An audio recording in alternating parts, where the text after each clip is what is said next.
كيف جوز هذيك الست сделать?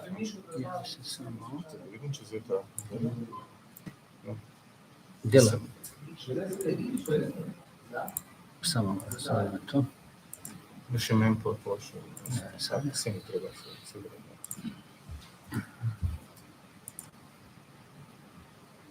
Ja. Ja. A jeste?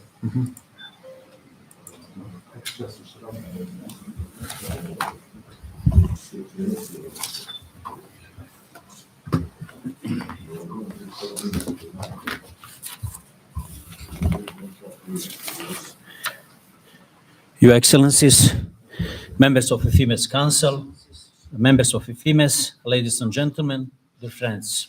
Allow me to welcome you on behalf of the International Institute for Middle East and Balkan Studies, Ifimes from Ljubljana, the organizers of today's lecture by Mr. Wadia Abunassar, Director of International Center for Consultations, ICC from Haifa, Israel, entitled The Israeli-Palestinian Conflict, Challenges and Opportunities, the Transformation of the Judiciary in Israel, Why and How.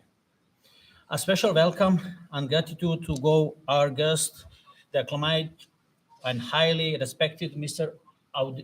Wadia Abunassar. Welcome to Institute Ifimes. I wish Mr. Abunassar pleasant stay in our wonderful country. We would like to thank the head of the Office of the Republic of Slovenia in Palestine, Mr. Vojko Kuzma, for his help in organizing this event. Wadie Abunassar is a director and founder of International Center for Consultations, ICC from Haifa. In the Israeli, Palestinian, and foreign media, CNN, Al-Jazeera, etc., he appears as independent commentator and expert on situations in the Middle East. He is a member of Arab Christian community in Israel. In his lecture, Mr. Abunassar will present his views of the situations in Israel, Israeli-Palestinian conflict, and transformation of judiciary in Israel. The lecture will be in English, followed by a discussion with the guest lecturer, moderated by myself, Ziad Bečirović, and Mr. Bakhtiar Alaf, directors of Ifimes. Spoštovani gospod Wadia Abunassar, vaše ekscelencije, člani sveta, svetovalnega odbora in člani Mednarodnega inštituta Ifimes, dame in gospodje, spoštovani udeleženci današnjega dogodka in vsi, ki nas spremljate prek spleta. Dovolite mi, da vas najprej pozdravim in se zahvalim, da ste se odzvali našemu povabilu na današnji dogodek, predavanje direktorja Mednarodnega centra za konsultacije ICC Haifa Izrael z naslovom Izraelsko-palestinski konflikt, pred izzivi in priložnostmi, spremembe sodstva v Izraelu, zakaj in kako. Posebna dobrodošlica in zahvala gre našemu gostu, priznanem in zelo spoštovanem gospodu Wadija Abunassarju. Dobrodošli na inštitutu Ifimes. Zahvaljujemo se vodji Urada Republike Slovenije v Palestini, gospodu Vojku Kuzmi, za pomoč pri izvedbi dogodka. Magister Wadia Abunassar je ustanovitelj in direktor Mednarodnega centra za konsultacije ICC iz Haife. V izraelskih, palestinskih in tujih medijih, CNN, Al-Jazeera in drugi, pa nastopa kot neodvisni komentator in odličen poznavalec razmer na Bližnjem vzhodu. Je pripadnik arabske krščanske skupnosti v Izraelu. V svojem predavanju bo gospod Wadia Abunassar predstavil situacijo v Izraelu, izraelsko-palestinski konflikt in spremembe sodstva v Izraelu. Predavanje bo v angleškem jeziku, sledila bo razprava z gostom, ki jo bosta vodila moja malenkost Ziad Bečirović in kolega Bakhtiar Alaf, oba direktora Ifimesa. Ahlan wa sahlan, Ustad Wadia. And now, Mr. Wadia Abunassar, the floor is yours.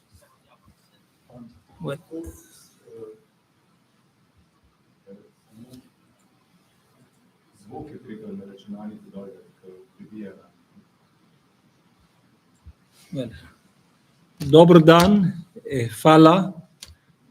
Thank you, our friends in FMS. Thanks to the audience, including our Middle Eastern Express. It is pressed. So, do you hear me? Green. It is green. It is green? Yes.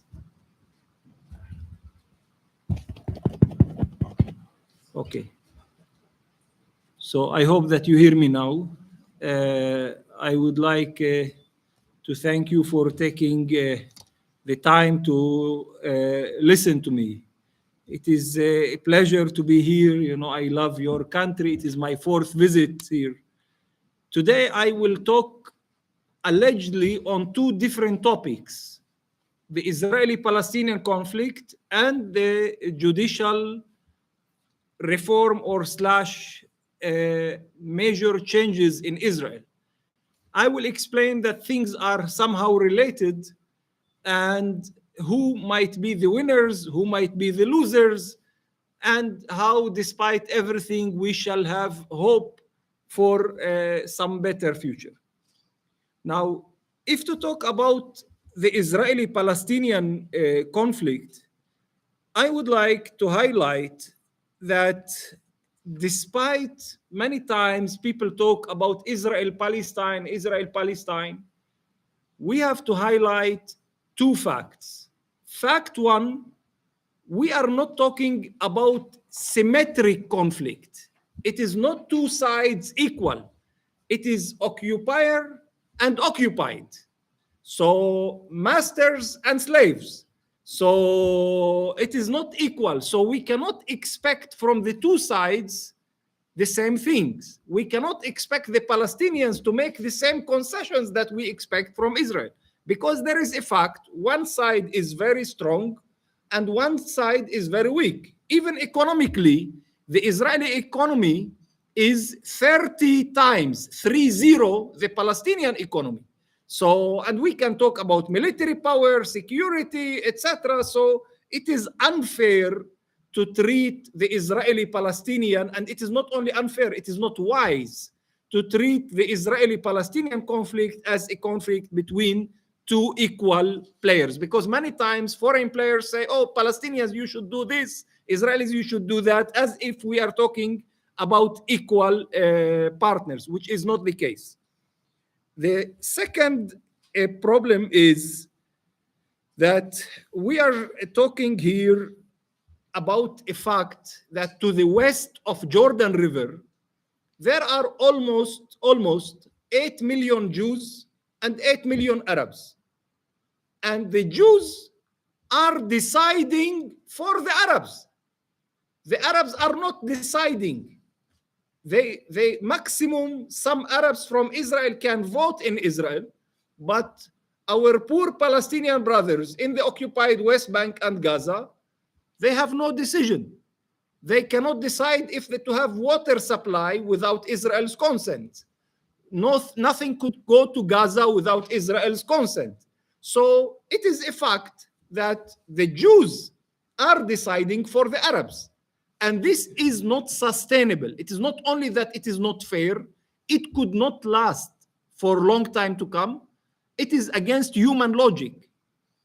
Now, at this stage, there are 4 major obstacles facing any solution on the Israeli-Palestinian track. And when I talk about solution, I mean serious solution. It is not to give the Palestinians some food. It is their right to get food. You know, I'm talking about the 5 core issues of the conflict: Jerusalem, refugees, water, settlements, and border. If you answer all these 5 questions, I can tell you there will be a Palestinian state or not. At this stage, Israel doesn't want to touch any of the 5 points. Israel wants to maintain what it believes to be a status quo. I don't believe that there is such creature. There is ongoing decline in the relationship, and there is growing hatred between Israelis and Palestinians. And this is bad for all, not only for the Palestinians, also for Israel. At this stage, there are 4 major obstacles facing the Israeli-Palestinian conflict.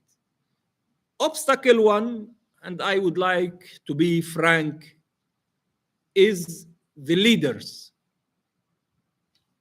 Nowadays, I would like to speak regardless. You know, today in the Jerusalem Post, a journalist wrote that maybe Wadia Abunassar will speak differently in Ljubljana than he speaks in Israel or Palestine.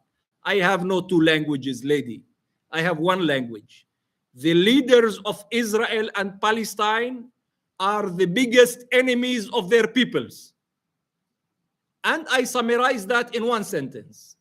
I don't see any Israeli leader who has a peace plan for the Palestinians.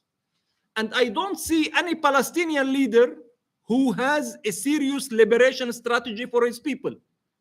So without liberation strategy at the Palestinian side and without readiness for peace at the Israeli side, we are on maintenance. This will give no hope, but further suffering for everybody. The second challenge is the lack of sufficient understanding. You know, Israelis and Jews and Arabs know a lot about each other, but they understand very little. You know, I keep joking, you know, I am married with my wife 25 years. I don't remember agreeing, but we have sets of understanding. This maintains the business at home. So sometimes she makes concessions, most of the time I make, but what to do? This is life. So Israelis and Arabs, until now, 75 years since the creation of Israel, there is a lot of information, but no understanding. Because if there was understanding, you know, many times I ask Israeli officials, there are 2 million Palestinians in Gaza living in a big prison. Convince me, what is this good for Israel? What? I want to accept how this is helping Israel. So therefore, but on the other hand, our Palestinian friends also don't understand that despite 75 years of Israel's existence, many Jews continue to live in fear. If I will go tomorrow in Tel Aviv screaming Allahu Akbar in the streets, people will run like rabbits. So I believe that people are still living in fear. So, and therefore, the lack of mutual understanding negatively affect the chances for reconciliation. Because if I don't understand my neighbor doesn't understand me, the chances for problems are high. The third challenge, and allow me again to be frank, is our friends in the international community. Mainly our American friends, but partially also our European friends. Maybe not the Slovenes, but the international community is part of the problem, not of the solution. First, because they are expecting from the Palestinians almost what they expect from Israel, and we say that the conflict is asymmetric. And second, because many international players, especially the Americans, want the Palestinians, especially the Palestinian Authority, to remain a kind of subcontractor of Israel. That your role is to be mercenary, to arrest Muhammad, to bring Mahmoud, but not to give the people hope for a better future. This is bad for Israel and also bad to the Palestinian Authority. The Palestinian Authority credibility now is under very big question mark, partially because of the lack of political support from the international community. The fourth point is the marginalization of the Palestinian cause. And by the way, not only by Americans and Europeans, but even by our Muslim and Arab brothers and sisters. You know, if until the late 90s, Israel-Palestine conflict was on the top of the agenda, in the last 10 years, it has been marginalized. Not only because of what is happening in the world. You know, the war in Ukraine is something new. The corona is something new. You know, there are shifts in the Middle East that marginalized the Palestinian issue, and now people became busy in many other issues, and this practically paved the ground for some Muslim and Arab players to bypass the Palestinians. You see, Chad, Sudan, Bahrain, United Arab Emirates, Morocco, they normalize their ties with Israel without preconditioning such normalization with improvement at the Palestinian track. So therefore, the Palestinian issue lost from its significance. Now, despite this reality, we are ending in a quite of very sad situation on the ground. Nowadays, most Israelis, Jews, believe in 1+2, one sovereign state between Jordan River and Mediterranean, with two Palestinian subcontractors, Hamas and the Palestinian Authority. They treat them as employees. And the most important for Israel are two things. First, not to deploy Israeli military there, because it is very dangerous, because every day this would end with killed Israeli soldiers. And second, to save money, because if we will occupy, there will be no European funding. So we will keep the PA there. So Slovenia, EU, America will pay, and why not? So they will beautify our occupation. On the other hand, our Palestinian friends are dreaming, not necessarily working, about the one-state solution. They sleep and dream. We want to come back to Haifa, to Jaffa. They are dreaming. But between dream and reality, I don't know what they do. Anyhow, so what is sure is that this reality is not sustainable. It could not last for long, especially now with the emerge of young generation. I will stop here and I will come to this Israeli-Palestinian topic. Soon I will move to the Israeli crisis. Nowadays, I don't know if you are following, but in Israel there is major crisis. This evening, Prime Minister Netanyahu might deliver a speech about the fate of the so-called judicial reform. Now, the terminology reform is misleading because reform is a nice thing. But if you read in depth in the legislation that Netanyahu wants to advance and his company, the right-wing partners, it is practically changing the character of the state. I would like to highlight that in the Middle East, there are no countries, there are regimes. The only place which we have semi-country is Israel. Now the whole problem is Netanyahu wants to transform it from a country to a regime. I have to explain something more. In Israel political system, when there are Knesset elections and a coalition is formed, the government has automatic majority in the parliament. So the parliament is becoming what we call it elastic stamp in the hand of the government because they have automatic majority there. So the only remaining serious barking dog was the court. And now what Netanyahu wants to do is to silence the court. As simple as that. Of course, I can go into details if you wish. I'm ready to answer details about different legislation, but this is the concept. The concept is to transform the limited Israeli democracy, because Israel is not liberal democracy. In Israel, there is partial democracy. In the top, there is the Ashkenazi secular Jewish man, and in the bottom, the Arab Muslim veiled woman. It is not really egalitarian democracy. So we are facing now an existential threat to the partial Israeli democracy.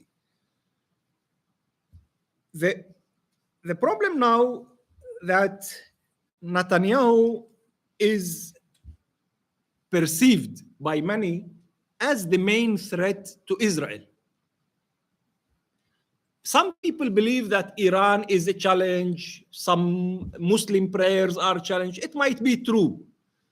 But if the country now internally is in a big earthquake, it broadcasts weakness. And this was the main reason that Defense Minister Yoav Gallant went out and say, Mr. Prime Minister, you are putting at risk the strategic interests of the state. And it was not only him. It is not Gallant who became brilliant suddenly. It is the leaders of and the commanders of the Israeli security establishment who have been warning, mainly, I can go into a lot of details, but mainly from two main points. Point one, that the ongoing crisis in Israel is broadcasting weakness, and different enemies might challenge us. Second, if we will become less democratic, Israeli officers might be taken to trial in the International Criminal Court. So far, this didn't happen because the international community had some respect to the Israeli judiciary. But if in Europe, in the United States, we'll say, oh, the Israeli court is not independent anymore, we have to sue the Israeli soldiers for committing war crimes against Palestinians. So this might create a huge problem to the Israeli security systems internationally. So therefore, nowadays, there is a push in that. Now, we have to look a bit in depth. Nowadays, Netanyahu is like a man whose fig leaves, you know, the fig leaves, when Adam and Eve ate the apple or the fruit from the forbidden tree, they realized that they naked. So they brought a fig leaf and covered their sensitive areas. So fig leaf is a term to cover embarrassing things. Nowadays, Netanyahu's fig leaves are dropping apart. The biggest fig leaf is America. The United States now, I tell you, the real war or the main war of Netanyahu now is against Biden. Biden, for the first time in many years, Israeli Prime Minister is not invited to Washington. And the Biden administration doesn't subscribe to Netanyahu stories. And the Americans are very clear that these alleged reforms, that for some people they call it regime change, it is very risky to Israel and to our bilateral relations. Similarly, it's happening here in Europe, especially with major players. We saw Netanyahu visiting Berlin. We saw Netanyahu visiting London. And instead of having Iran as the main topic became Israel judicial challenges. So instead of Netanyahu being on offensive, he was on defensive. So now even Israel best friends are finding themselves very embarrassed. Another fig leaf which is dropping around are the moderate Arab regimes. Jordan, Egypt, the Palestinian Authority. These players are getting nothing from Israel. They make peace, and instead of appreciating that, instead of boosting the Palestinian process, Netanyahu is allowing radical Jews to play some dirty games in Jerusalem, sometimes even in Al-Aqsa, around Al-Aqsa. There is sharp increase in number of settlers who were allowed into Al-Aqsa compound. So this is like insulting to moderate Arab players. So instead of behaving as true friends, these Arab players are preferring now not to support Netanyahu, to sit aside and to watch. Another fig leaf is Netanyahu doesn't have now left-wing partners. In previous governments, he used to have some leftists to defend him vis-a-vis the Arabs. You know, Benny Gantz was going to the Arabs, please be patient, wait, you know, things will change, etc. Now, it is not there. On the contrary, he has some players, especially Ben Gvir and Smotrich, who every second day cause a problem. Once with a map, once with visiting Al-Aqsa, once with a statement, once with taking measures against the Palestinian radio. So instead of improving or even maintaining good ties with traditional friends like Jordan, Egypt, and Palestinian Authority, the ties are going down. Another fig leaf is that here what I call it the passive fig leaf. The Palestinians in Israel, some people call them Israeli Arabs. We are Palestinians. We didn't come from the moon. We are Palestinians, but we are with Israeli citizenship. We are now sitting at the edge. So the vast majority of Palestinians believe that it is better not to interrupt the party in Tel Aviv. Some people believe that if we will be there, this might be used by the right wing to say, oh, the Arabs are supporting the left wing. So now the dominant approach is to wait and see. So now Netanyahu is practically ending with a very, very limited excuse. Now, how things are linked together? The fact that Israel is paralyzed affects negatively the chances for peace process with the Palestinians anytime soon.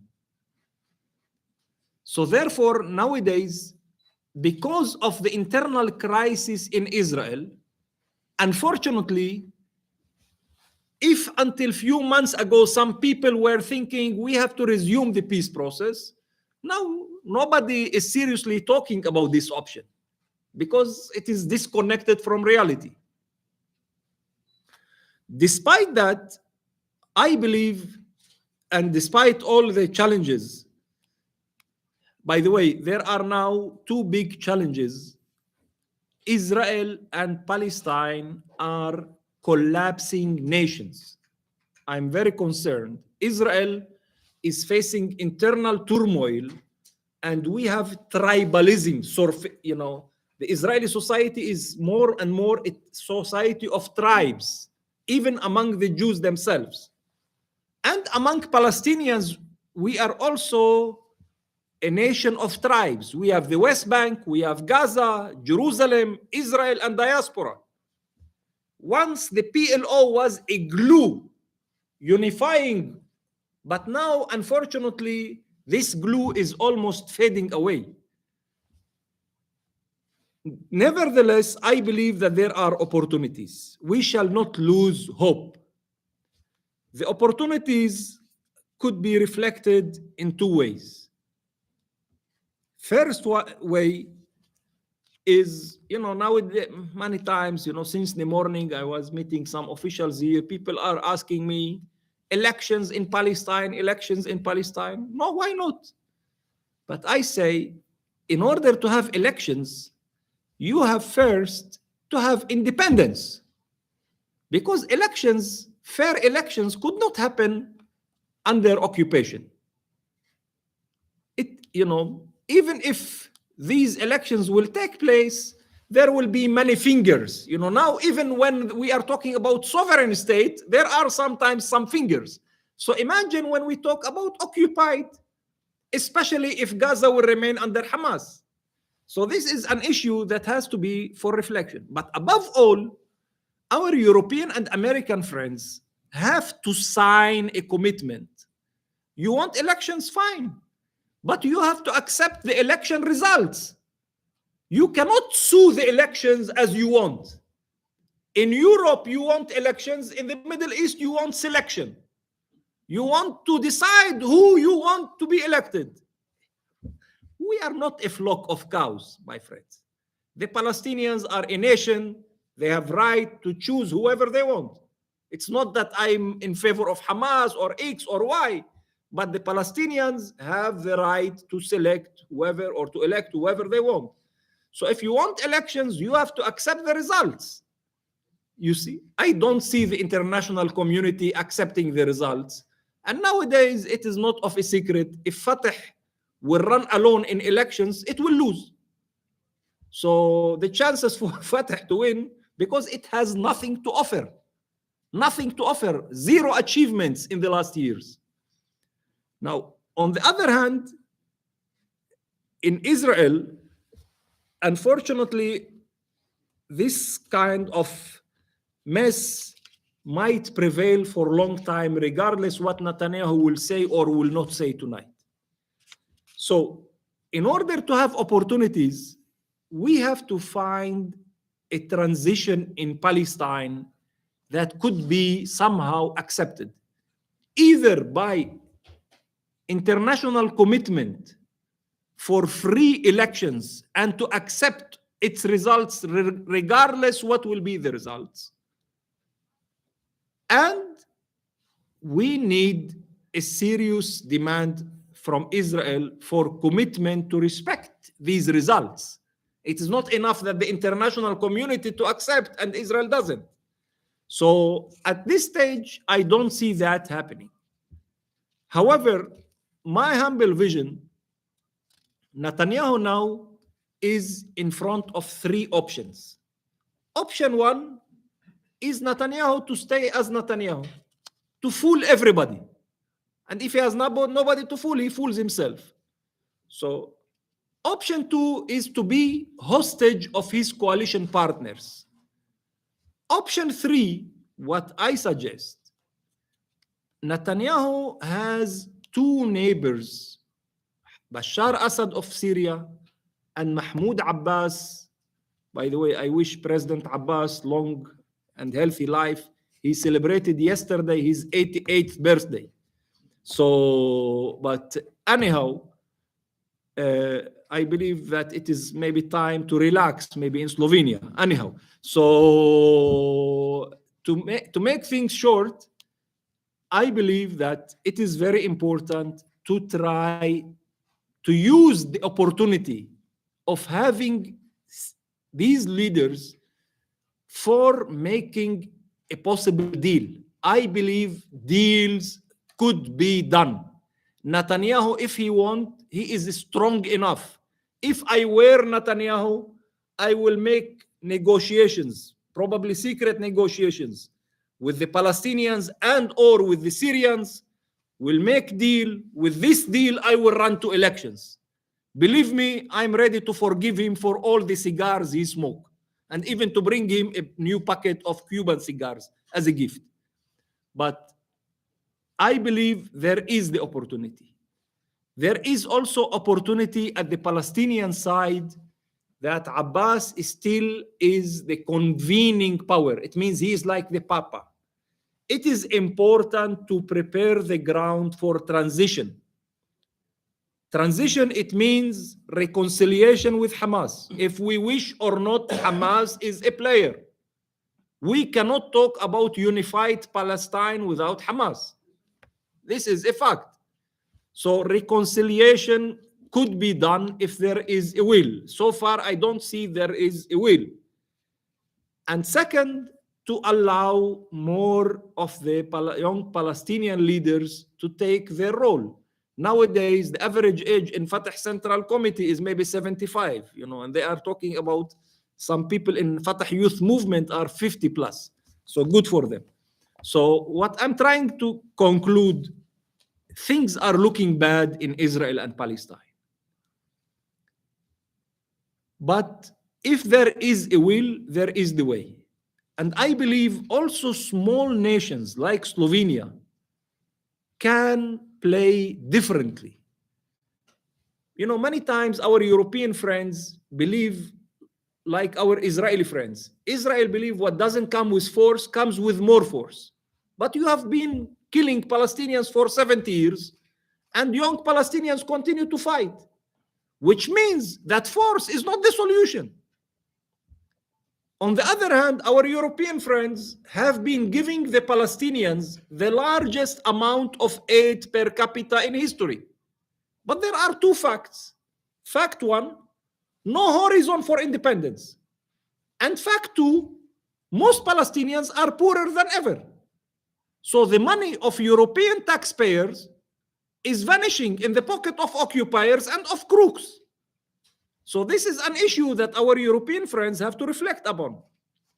However, I believe that there are different ways to look at things, including small countries, if reflecting how to work with women, how to work with youth, how to work with clergy, how to work with the different components of the two societies.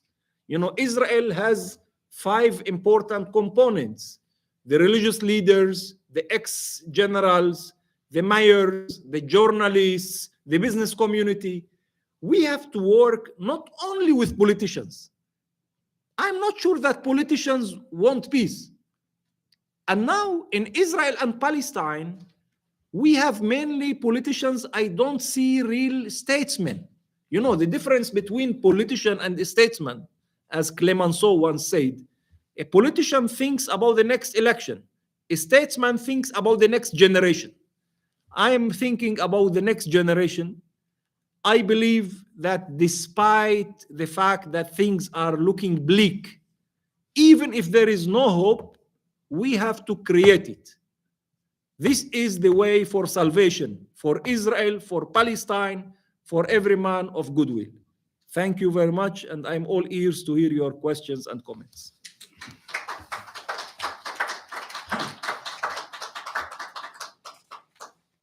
Thank you, Mr. Abunassar.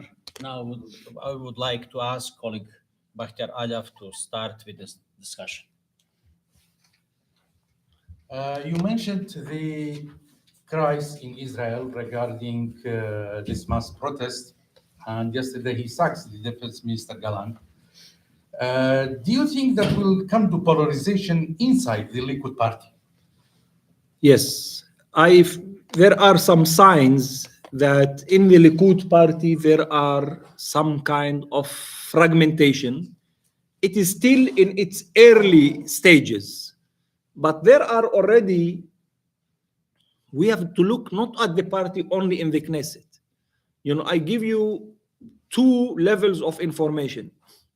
In the Knesset, in the parliament, there are already 2 Knesset members, Yuli Edelstein and David Bitan, who clearly announced support to Yoav Gallant. But it is not only there. Today, Haim Bibas is the mayor of Modi'in. It is to east of Tel Aviv. And he is the chief of the Union of Israeli Mayors. And he is a prominent Likud leader. Haim Bibas announced that the Union of Mayors are joining the strike. Also today, at Ben Gurion Airport, the head of the labor union there is a Likud guy. But he announced joining the strike. So what I'm trying to tell you, there are several Likud people, not to talk about veteran Likud people, like former ministers Limor Livnat and Dan Meridor, who went publicly already few months ago saying Netanyahu is threatening Israel. So I'm smelling like a crisis in the Likud. I don't see this going into big crisis. Why? Netanyahu is still in control of the party. You know, I tell you, Netanyahu and Mahmoud Abbas, they abducted not only their nations, but also their parties. You know, if under the great Arafat, there were inside Fatah streams, under Mahmoud Abbas, there is no streams anymore in Fatah. The president decides everything. The same in the Likud. Netanyahu decides, and when he was young, Netanyahu was making troubles to Ariel Sharon, to Yitzhak Shamir.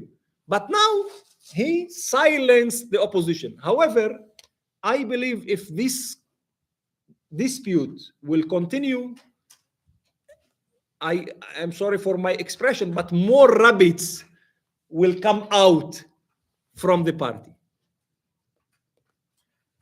Next question is, how about the opposition with Mr. Lapid? Can he to form a government now, to form a coalition with 61 members? Is this possible now? Look, mathematically it is possible, because if one of the ultra-Orthodox parties will join, it is possible. But practically it is almost mission impossible.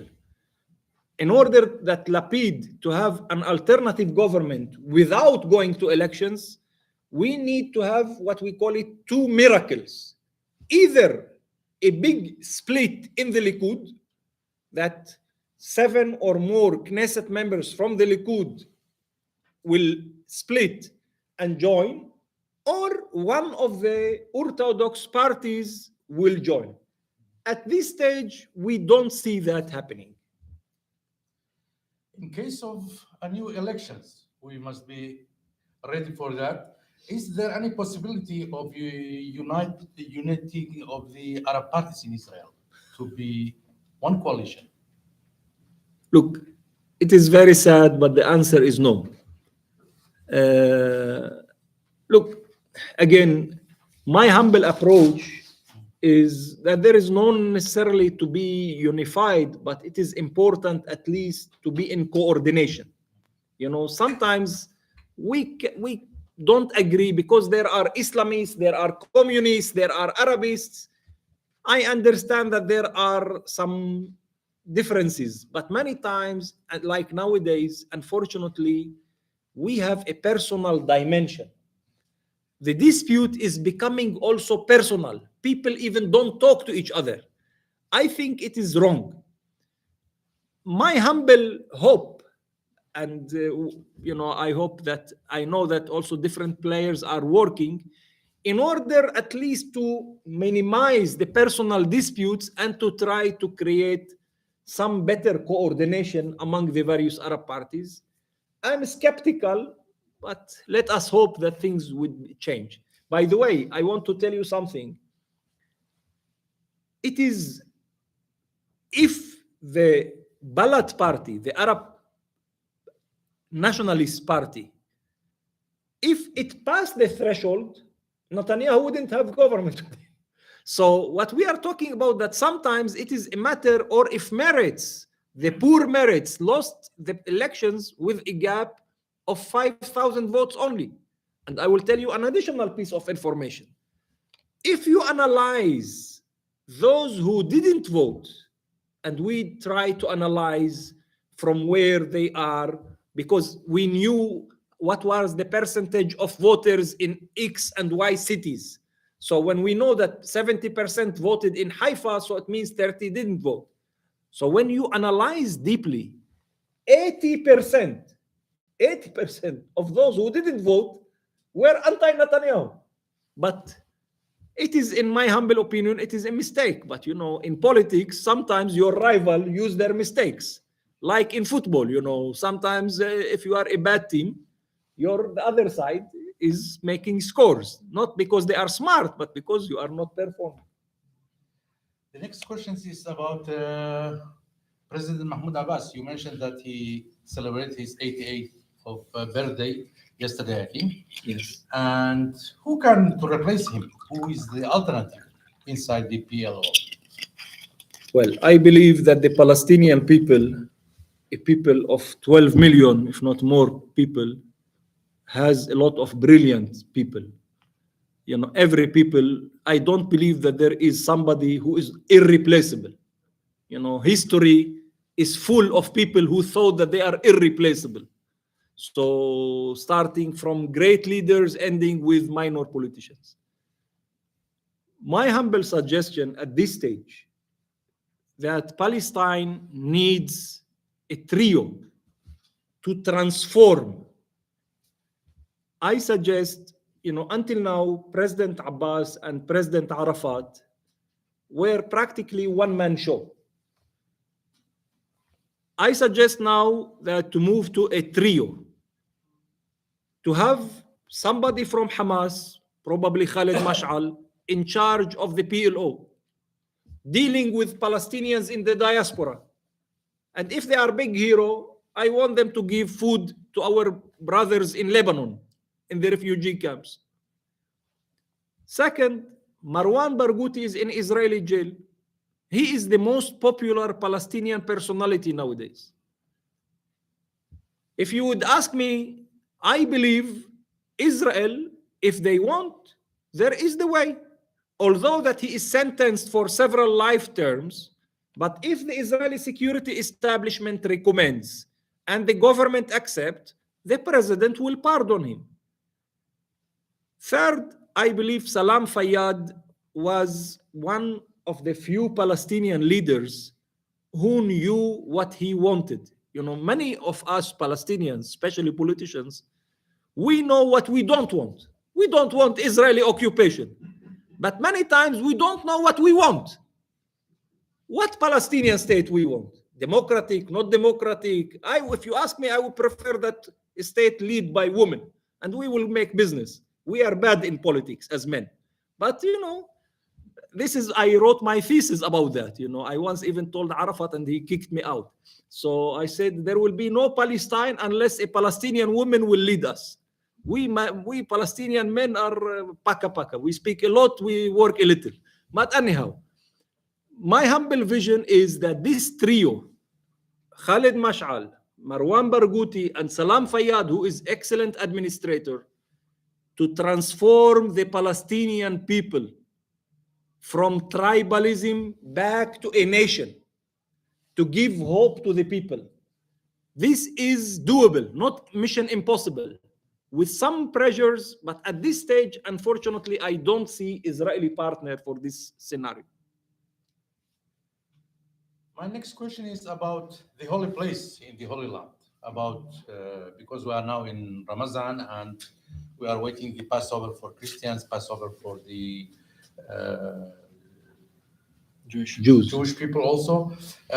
What do you think about the purpose of two Knesset members to banning the spreading Christianity in Israel?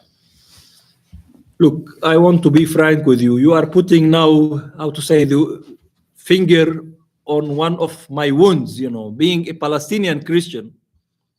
I just today wrote a paper, Are Christians Targeted in Israel? Since the beginning of the year, 5 incidents targeted Christians in Jerusalem, and in the last 2 weeks, 4 incidents in Nazareth. Not to talk about also this bill. Look, this bill aims practically, in my humble information, mainly against transforming Jews to Christianity. And by the way, I have to tell you, among Jews, there are different messianic movements who are converting. By the way, welcome. So, but this is not. So what I'm trying to say, it is the right of every human being to choose his faith.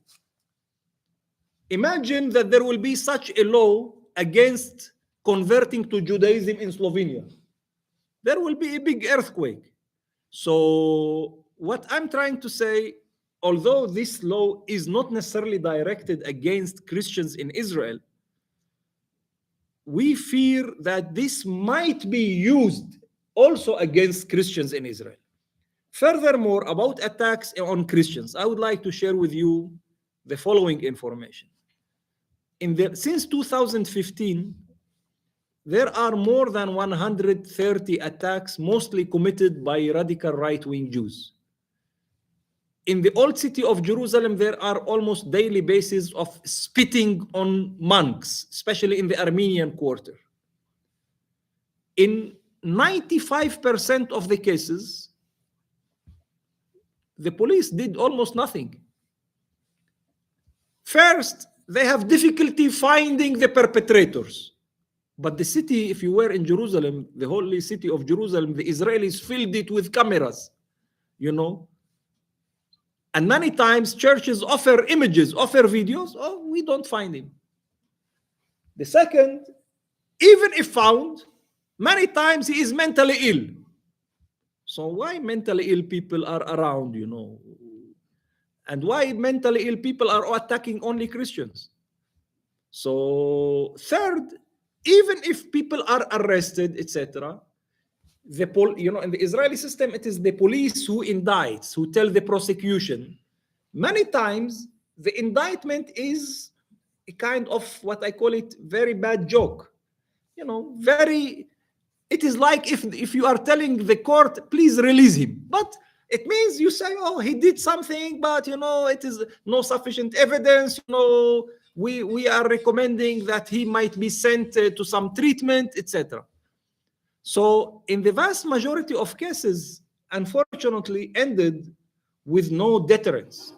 Last but not least, I would like to tell you that there are rabbis who are inciting against others. You know, if you don't need me, but Google a book called Torat HaMelech, the King's Torah. It is full of incitement against non-Jews. And the authors of this book are still around. You know, if you go to many yeshivas, there are some incitement. I say any inciter, and I insist, any inciter, Muslim, Christian, a Jew, shall be treated equally and shall be questioned, if not bring to trial also. Because sometimes inciters, maybe they don't tell someone go and attack, but it is enough, we call it to preach poison. You know, when you are making poison in the air, so some youngsters might be poisoned.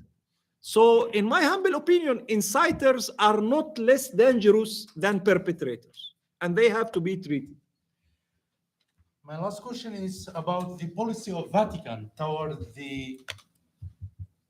this crisis. We know, I think it's declared, but now the policy of Vatican toward the Arab Christians in Israel. As I know that the head of the Catholic Church is no more Palestinian after Michel Sabah. We have now another one from Italy, I think. Before that, the administrator was Mr. Battista, Monsignor Battista. Do you think it's changing of the policy of Vatican toward the Holy Land and toward the Arab Christians? Well, it depends how you look at it. Let me be frank, you know, no doubt that for the Holy See, they have their own sensitivity dealing with Israel. Because of the Holocaust, there is huge misunderstanding and dispute. Of course, there were many steps towards reconciliation, but still, until this day, there are some sensitivities between the Holy See and the Jewish people about who did what during the Holocaust. And I believe this sensitivity affects negatively the capability of the Vatican, of the Holy See, to play a major role in the Holy Land. Now, on the other hand, it is true that nowadays there is an Italian patriarch for the Roman Catholic Church, but there are also some local bishops. You know, the Melkai Church in Israel, we have a young guy called the Archbishop Yusuf Matta. In the Anglican Church, we have also a Palestinian from the Galilee, Hussam Naoum. And, you know, from my humble experience, sometimes non-Arabs care for the people not less than Arabs. So I say in the church, the most important is to be a pastor. A pastor, it means to love your flock and to care for it. Nowadays, it is not a secret that we have a challenge, not regardless to the ethnicity. If you are an Arab, if you are, and by the way, it is valid in all clergy, Muslims, Jews, that sometimes, unfortunately, pastors are becoming like a job, not a vocation. You know, to be a pastor, it is like a message, you know, and this is a big challenge. However, I believe, again, that Patriarch Pizzaballa is trying. Some people are maybe a little bit not happy, but it is difficult to appease everybody. But I believe that there are some efforts by church leaders. In my humble opinion, there could be more efforts. But I believe also, to be frank, and a month ago, I launched a conference in Haifa, my hometown, with tens of Christian friends, to think that it is not only, again, many times, we Palestinians in general, Palestinian Christians in specific, we are crying nation. We want others to help us. But we have to learn how to say mea culpa. It means I have to help myself.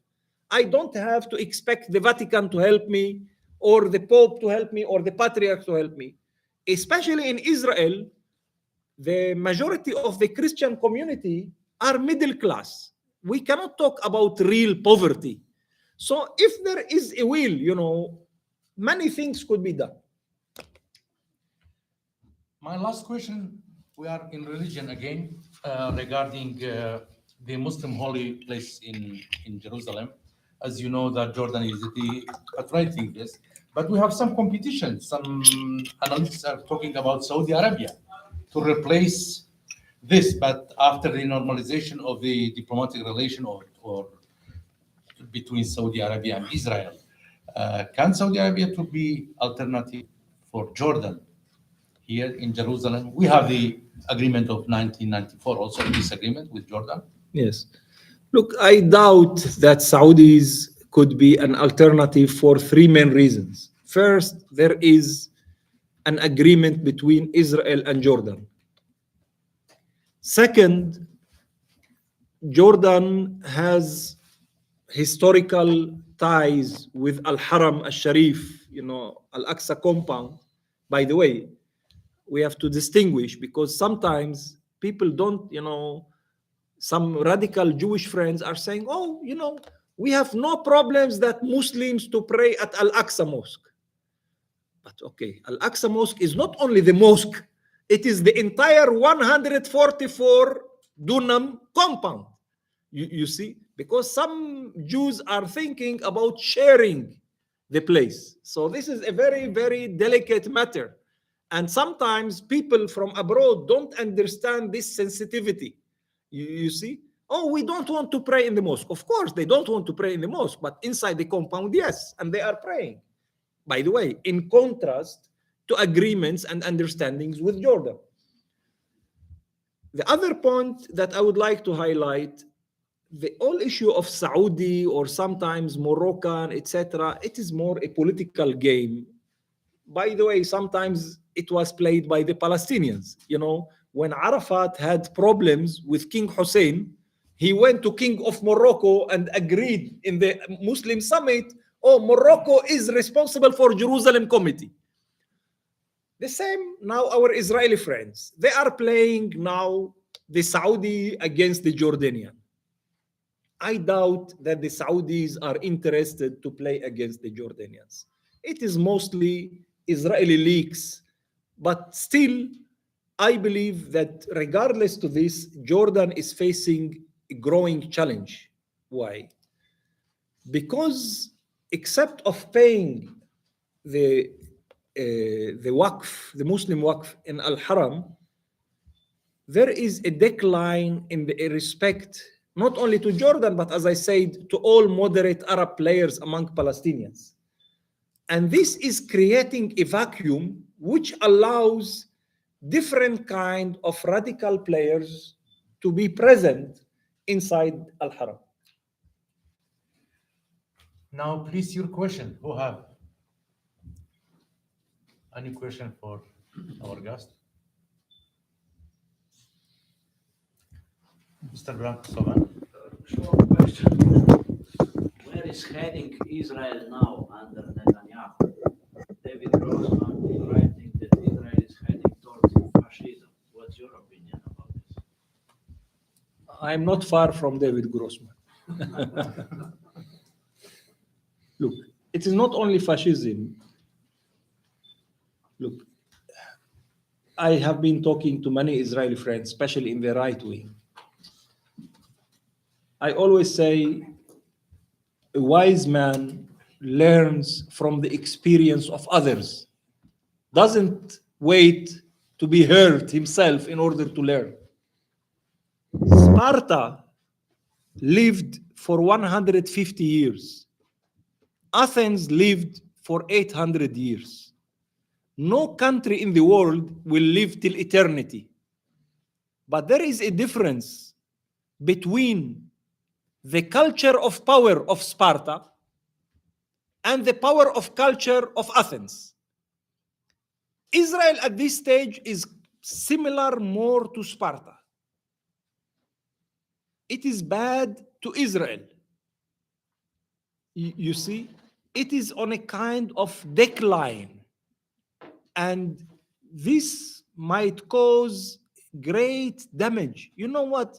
I don't want to talk, God forbids, about people being hurt. I believe that violence is a matter of time. But even if I want to be optimist, look at what's happening now in the economy. Do you know what are the losses? Billions, billions and billions.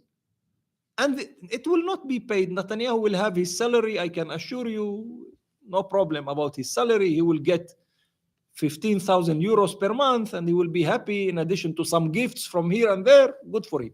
So what I'm trying to say, that the ordinary people will pay the price. We will have less money for education, less money for health. We will pay the price. We already paying heavy price for the settlement policies. You know how much the government is dedicating to settlements? On the account, you know, the settlers are less than 5% of the population, while ordinary Israelis, mainly Arabs, 55% of Arabs live below poverty line. And Arabs are 20% of the population, but 40% of the criminals. Why is that? Do you think because Arabs are criminals? It is not by genes. So what I'm trying to say, that the country is already paying heavy price. Yesterday, the 39th Arab was killed since the beginning of the year in crimes in Israel. And we are still in March. You know, what I'm trying to tell you, this is insane. Insane. And many people are paying the price. But unfortunately, it is ordinary citizen. Who cares? Please, Professor. Profesor Dr. Nisad Hadži At Kanić. the very, I don't know if this is working. At the very beginning, you mentioned that there are 5 issues that they need to be agreed on or need to be resolved in order for some kind of settlement to take place. Water, border, and so on. Can you talk about why, and you said Israel will never agree to any of those. Can you talk about those 5 and why they wouldn't, what the issue is with all the issues? Well, as I said, there are 5 issues of dispute. I was saying that Netanyahu will not agree. You know, I believe that if there will be wise Israeli leader, would agree to a formula. But Jerusalem, for most Jews, they want it to be under Israel control. When it is under Israel control, no Palestinian will agree for any deal. Because for all Palestinians, Jerusalem, we call it in Arabic, Durrat al-Taj. It is the top of the crown. You know, we cannot have a state without Jerusalem. You see? So, but I believe there could be some solutions in Jerusalem. And in the year 2000, I remember there were some serious talks about finding formulas. By the way, I'm a political scientist. I believe when there is the will, there is the way. At this stage, there is no will. But if there is a will, we are creative enough to find solutions.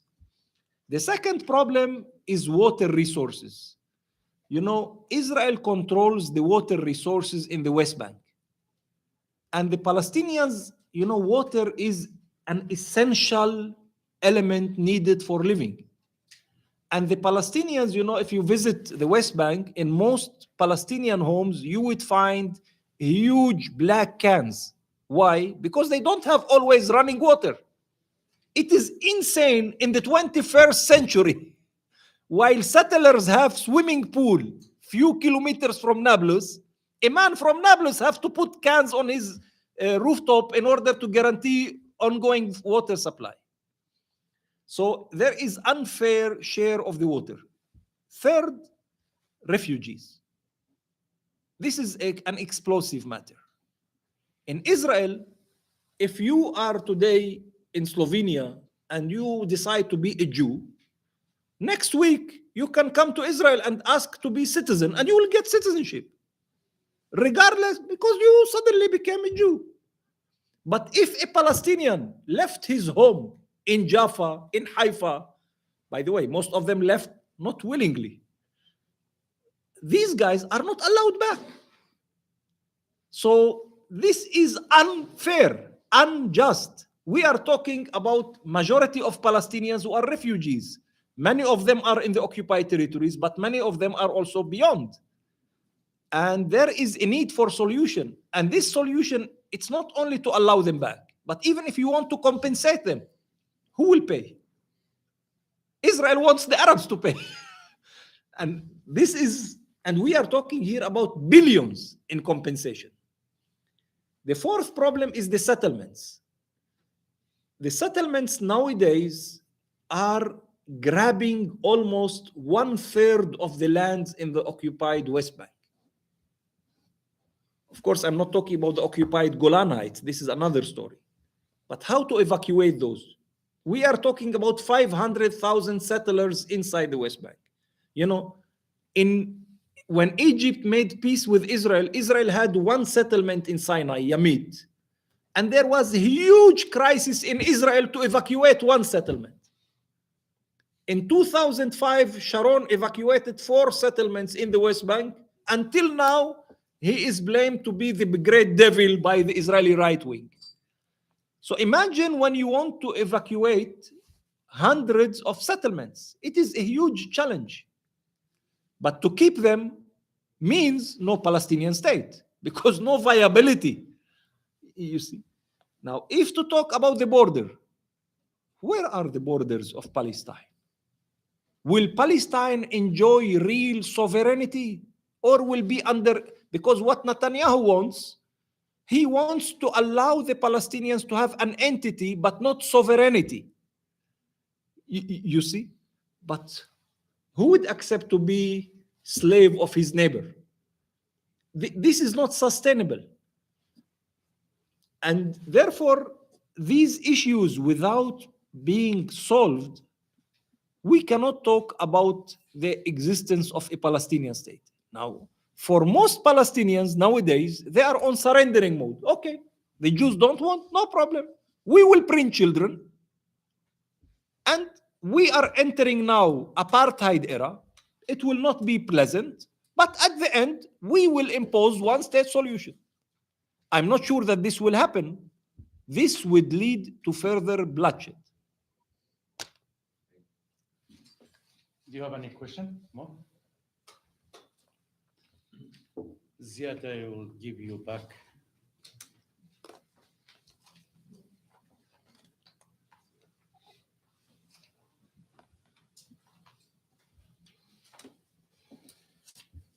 I would like to thank Mr. Wadia Abunassar for his interesting lecture, which will help us understanding better the situation in Israel, Israeli-Palestinian conflict, the transformation of judiciary in Israel, and situations in the region in general. At the end, I would like to invite you to our next event, next Tuesday,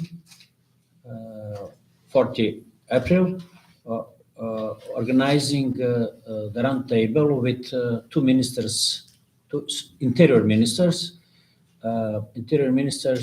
Minister of North Macedonia and Minister of Security of Bosnia and Herzegovina, discussion about situations in Balkan, in several countries after or influence Ukraine crisis in region Western Balkan. Thank you. Thank you. Fala.